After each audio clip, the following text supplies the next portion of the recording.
శ్రీరామనవమి ఎంతో పవిత్రమైన విశిష్టమైన రోజు. శ్రీ సీతారాములు అరణ్యవాసం చేయడానికి అడవికి బయలుదేరారు. ఆ అడవి చాలా భయంకరంగా క్రూరమైన మృగాలతో నిండి ఉంది.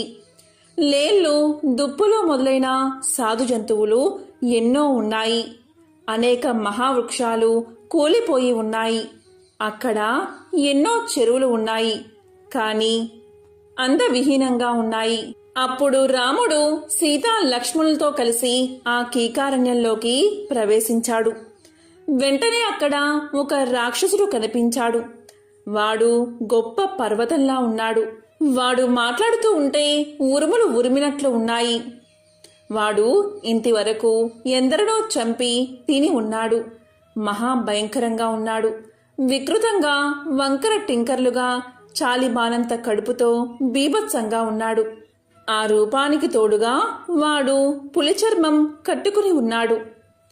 వాడు తినడానికి ఇనుప శూలానికి 3 సింహాలు, 4 పులులు, 2 తోడేళ్లను, 10 జింకలను, పెద్ద దంతంగా ఉన్న ఏనుగు తలను ఒకటి గుచ్చి భుజం మీద పెట్టుకుని ఉన్నాడు.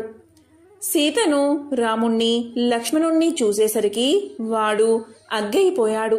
వెంటనే ఆకాశం చిల్లులు పడేలా అరుస్తూ భూమి వణికిపోయేటట్లు అడుగులు వేసుకుంటూ వచ్చి వెంటనే సీతను పట్టుకుని తన భుజంపై పెట్టుకున్నాడు. ఎవరు మీరు? విల్లంబులు, ఖడ్గాలు ధరించి భార్యతో కూడి ఇక్కడికి వచ్చారు. ఇది నా నివాసం. మీరు ఆయువు మూడి ఇక్కడికి వచ్చారు. ముని వేషాలు వేసుకున్నారు. కానీ నేను దీన్ని సహించను. నా పేరు విరాధుడు. నేను మనుషుల్ని చంపి భక్షిస్తూ ఈ వనంలో స్వేచ్ఛగా ఉంటున్నాను. ఈ పిల్ల చూడ చక్కగా ఉంది కనుక నాకు పెళ్ళామవుతుంది. నేను మీ ఇద్దరి రక్తాన్ని తాగేస్తాను అని పరవళ్లు తొక్కాడు. వాడిని చూసి వాడి మాటలు విని వారి చేతుల్లో ఉన్న సీత గాలివానలో అరటి చెట్టు కొయ్యబారిపోయినట్లు అయిపోయింది. ఆ దృశ్యం చూడగానే రాముడికి నోట మాట రాలేదు. కాని ఎలాగో అతి కష్టం మీద మాట తెచ్చుకుని లక్ష్మణుడితో ఇలా అన్నాడు. తమ్ముడా లక్ష్మణ, జనక మహారాజు అయిన కూతురు సీత నా భార్య. అయినా సీతకేగతి పట్టిందో చూడు. వరం కోరినప్పుడు కైక ఏమి జరుగుతుందో అని భావించిందో అది ఇప్పుడు సంభవించింది. తన కొడుక్కి రాజ్యం కావాలని కోరుకుంది. నేను వనవాసం చెయ్యాలని కోరుకుంది. ఆమె వెనుక ఉన్న ఉద్దేశమేమిటో నువ్వు గ్రహించావా? అరణ్యాలలో ఉండే మనకు ఆపద తప్పకుండా వస్తుందని గ్రహించి మన సర్వనాశనం ఆమె కోరుకుంది కాబట్టే ఆమె అలా ఊహించి ఆ కోరికను కోరింది. ఆ కోరిక ఇప్పుడు నెరవేరింది. నాన్నగారిని విడిచి వచ్చినందుకు, నాకు రాజ్యం లేకుండా పోయినందుకు నాకు దిగులు లేదు. కానీ సీతను మరొకడు తాకడం నాకు ఎంతో దుఃఖంగా ఉంది అంటూ కళ్ళల్లో నీళ్లు పెట్టుకున్నాడు శ్రీరాముడు. అది చూసిన లక్ష్మణుడు ఎంతో కోపంతో కాలసర్పంలాగా రాసుకుంటూ ఇలా అన్నాడు. అన్నా, నువ్వు సకల జగత్తుకు దేవుడువు. దేవేంద్రుడితో సమానమైన వాడవు.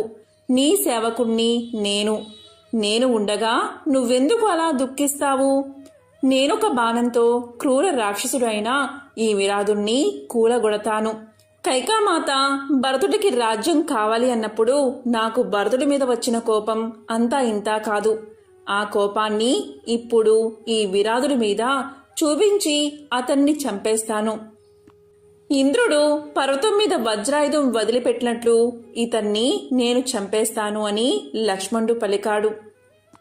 రాముణ్ణి, లక్ష్మణుణ్ణి చూసిన విరాధుడు నవ్వుతున్నాడు. అప్పుడు లక్ష్మణుడు ఇలా పలికాడు. ఎవడ్రా నువ్వు అని అడిగాడు. అప్పుడు విరాధుడు, నేను అడిగిన ప్రశ్నే మీరు నన్ను అడుగుతున్నారు. మీరు ఎవరు? ఎక్కడికి వెళ్తున్నారు అని అడిగాడు. దానికి రాముడు ఇలా అన్నాడు. మేము ఇక్ష్వాకు వంశీయులం, క్షత్రియులం, దశరథ మహారాజు కొడుకులం. మా నాన్నగారి ఆజ్ఞ మీద మేము వనవాసం చేయడానికి వచ్చాం. మరి నువ్వు ఎవరు? ఈ దండకారణ్యంలో ఎందుకు ఉన్నావు అని అడిగాడు. అది విని విరాధుడు రాముడితో ఇలా పలికాడు. రామా విను, నా తండ్రి జయుడు నా తల్లి శతహోద, రాక్షసులందరూ నన్ను విరాధుడు అని పిలుస్తారు. ఎలాంటి శస్త్రాలతోనూ ఎవరూ కూడా నన్ను చంపలేరు, నరకలేరు, చీల్చలేరు. నేను ఘోర తపస్సు చేసి బ్రహ్మదేవుణ్ణి మెప్పించి ఈ వరాన్ని పొందాను. మీరీ సుందరి మీద ఆశ వదిలి వెళ్ళిపోండి, పరిగెత్తిపోండి, లేకుంటే మాట దక్కదు.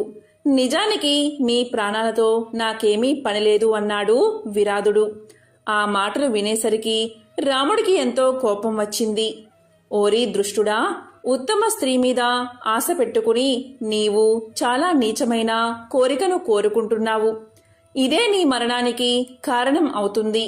నా ఎదుట నువ్వు ప్రాణాలతో పోలేవు అని గర్జించి వెంటనే ధనస్సు ఎక్కిపెట్టి కరకు బాణాలను తొడిగి లాగి విరాధుణ్ణి కొట్టాడు శ్రీరాముడు.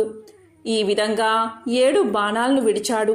అవి గరుత్మంతుడిలా వాయువేగంతో వెళ్లి విరాధుణ్ణి నాటుకున్నాయి. నెమలి రెక్కల కొంకాలు ఆ బాణాల కొనలు 7 విరాధుడి శరీరంలోకి దూసుకుపోయాయి. అవి విరాధుడి రక్తంలో తడిచి అగ్ని జ్వాల వలె నేల మీద పడ్డాయి. ఆ దెబ్బలు తిన్న విరాధుడు కోపగించి సీతను కిందకు దించి శూలం పుచ్చుకుని రాముడి మీదకు, లక్ష్మణుడి మీదకు ఉరికాడు. అతను అలా ఉరుకుతున్నప్పుడు మృత్యుదేవత నోరు తెరుచుకుని మీద పడినట్లయింది. అప్పుడు రామలక్ష్మణులు విరాధుడి మీద శరవర్షం కురిపించారు. అందుకు విరాధుడు ఒళ్ళు విరుచుకున్నాడు. వారు వేసే బాణాలు వాడి శరీరం మీద పడి కిందకి పడుతున్నాయి. ఆ వరమహిమ వల్లే అతడు ప్రాణాలు కోల్పోకుండా ఉన్నాడని రామలక్ష్మణులకు అర్థమైంది. దాంతో రామలక్ష్మణులు విరాధుడి మీద శరవర్షాన్ని కురిపించారు. దెబ్బల మీద దెబ్బలు కొట్టారు. అప్పుడు విరాధుడు మిక్కిలి కోపంతో పర్వతంలాగా చలించకుండా రామలక్ష్మణులు చేత్తో పట్టుకుని అడవిలో పరిగెత్తుతూ బయలుదేరాడు. అప్పుడు రాముడు లక్ష్మణుతో ఇలా అన్నాడు: తమ్ముడా, వీడు ఈ దారిలో మనల్ని తీసుకుపోవడమే మంచిది. వీడు మనం వెళ్లవలసిన దారిలోనే బయలుదేరాడు అని లక్ష్మణుతో అన్నాడు. విరాధుడు ఇద్దరిని భుజాల మీద ఎక్కించుకుని పిడుగులు పడుతున్నట్లుగా అరణ్యంలోకి బయలుదేరాడు. ఆ అడవి ఎంతో దట్టంగా ఉంది. అందులో ఆకాశం అంతా రకరకాల చెట్లు ఉన్నాయి. చిత్ర విచిత్రమైన పక్షులు కూడా ఉన్నాయి. రకరకాల విషసర్పాలు ఎన్నో ఉన్నాయి.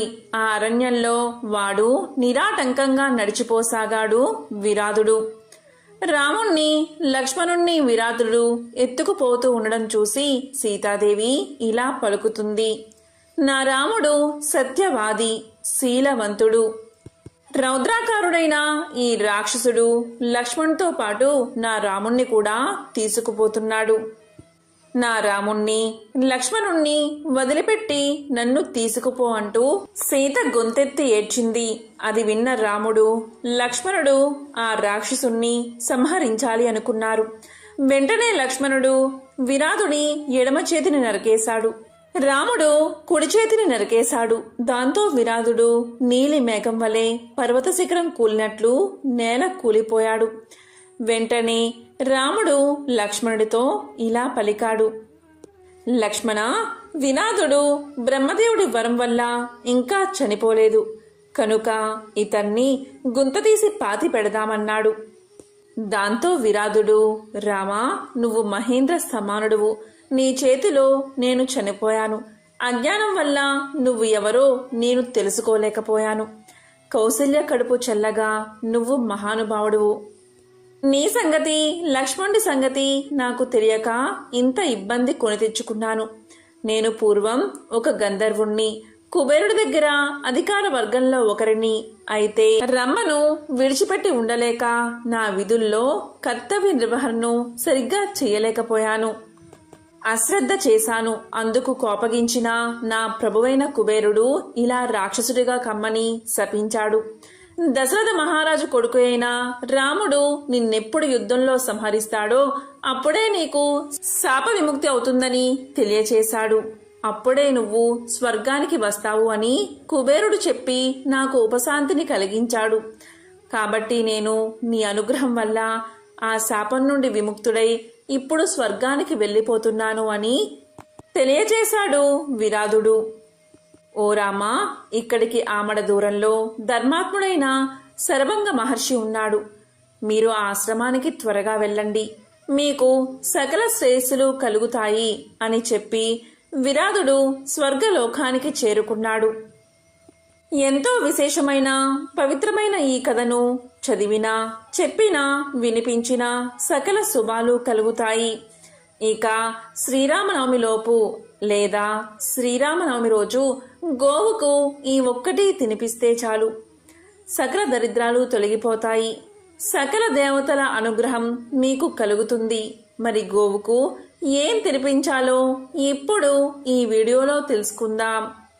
ఇక శ్రీరామనవమి రోజు ఎవరైతే గోవుకు నానబెట్టిన ఉలవలను తినిపిస్తారో వారికి వృత్తియందు నిలకడ కలుగుతుంది. ఎవరైతే నానబెట్టిన బొబ్బర్లు తినిపిస్తారో వారికి ధనాభివృద్ధి కలుగుతుంది. అలాగే నానబెట్టిన గోధుమలను తినిపిస్తే కీర్తి పట్టుదల పెరుగుతాయి. తోటకూర బెల్లము తినిపిస్తే ఇంట్లో దరిద్రం మొత్తం పారిపోతుంది. అదేవిధంగా నానబెట్టిన పెసళ్ళు తినిపిస్తే చక్కని చదువు వస్తుంది. వంకాయలు తినిపిస్తే సంతాన ప్రాప్తి కలుగుతుంది. అరటిపళ్ళు తినిపిస్తే ఉన్నత పదవి దక్కుతోంది. దొండకాయలు తినిపిస్తే మానసిక ప్రశాంతత కలుగుతుంది. నానబెట్టిన మినప్పప్పు తినిపిస్తే చక్కని ఆరోగ్యం కలుగుతుంది. అలాగే నానబెట్టిన పచ్చి శనగపప్పు తినిపిస్తే కుటుంబంలో గొడవలు పోయి సఖ్యత కలుగుతుంది. కాబట్టి శ్రీరామనవమిలోపు లేదా శ్రీరామనవమి రోజు ఈ పదార్థాలను గోవుకు తినిపిస్తే సకల శుభాలు కలుగుతాయి. ఇంట్లో యథాశక్తిగా రాముణ్ణి పూజించి వడపప్పు పానకాన్ని నైవేద్యంగా పెట్టి స్వామివారి కళ్యాణాన్ని కనులారా తిలకిస్తే చాలు, సకల శుభాలు కలుగుతాయి. అలాగే ఉత్సవాల్లో పాల్గొని అన్నదానం నిర్వహిస్తే అఖండ ఐశ్వర్యం కలుగుతుంది. శ్రీరామనవమి రోజు పురాణాన్ని చదివితే చాలు, విశేషమైన పుణ్యఫలం మీకు దక్కుతుంది. అలాగే శ్రీరామనవమి రోజు సాయంత్రం వేళ గుమ్మం దగ్గర ఈ ఒక్క పరిష్కారము చేస్తే చాలు, లక్ష్మీ కటాక్షం కలుగుతుంది. మరి ఏం చెయ్యాలి అంటే ఈరోజు శుచిగా స్నానం చేసి రావి ఆకులను తీసుకుని గుమ్మం చెరొక వైపులా అంటే ఇటు 3 అటు 3 మొత్తం 6 రావి ఆకులను తీసుకుని దాని మీద ప్రమిదను ఉంచి దాంట్లో ఆవు నెయ్యి పోసి 3 పసుపు రంగు వత్తులను ఒకటిగా చేసి ఒక దాంట్లో 3 రెండో దాంట్లో 3 వత్తులు వేసి దీపాన్ని వెలిగించండి. అలాగే ఆ దీపానికి పసుపు కుంకుమ అక్షింతలు సమర్పించండి. ఎందుకు అంటే శ్రీరాముల వారికి పసుపు రంగు అంటే ఎంతో ప్రీతి. శ్రీరామనవమి రోజు సాయంత్రం గడపకు పసుపు రాసి కుంకుమ బొట్లు పెట్టి పైన చెప్పిన విధంగా దీపాలను వెలిగించి గుమ్మానికి చెరొక వైపున పెట్టి రామచంద్రమూర్తిని స్మరిస్తే చాలు, ఆర్థిక సమస్యలన్నీ తొలగిపోతాయి, సంపదలు చేకూరతాయి.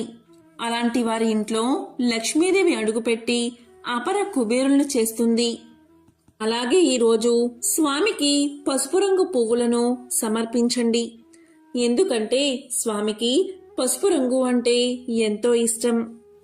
రామాయణం ఎంతో మంది రచించారు, కానీ వాల్మీకి మహర్షి రచించిన రామాయణమే బాగా ప్రసిద్ధి చెందింది. ఇంకా మొల్ల రామాయణం, తులసి రామాయణం వంటివి ఎన్నో ఉన్నాయి. ఎంతమంది రాసినా శ్రీరాముడి గొప్పతనం గురించే, సీతమ్మ రామయ్యల గురించే, సీతారాములు రామలక్ష్మణులు ఇలా ఈ ముగ్గురు గురించే బాగా ప్రసిద్ధి చెందిన కథలు పురాణాల్లో ఉన్నాయి. మంగళం కోసలేంద్రాయ మహనీయ గుణాత్మని చక్రవర్తి తనోజాయ సార్వభౌమాయ మంగళం. జై శ్రీరామ్.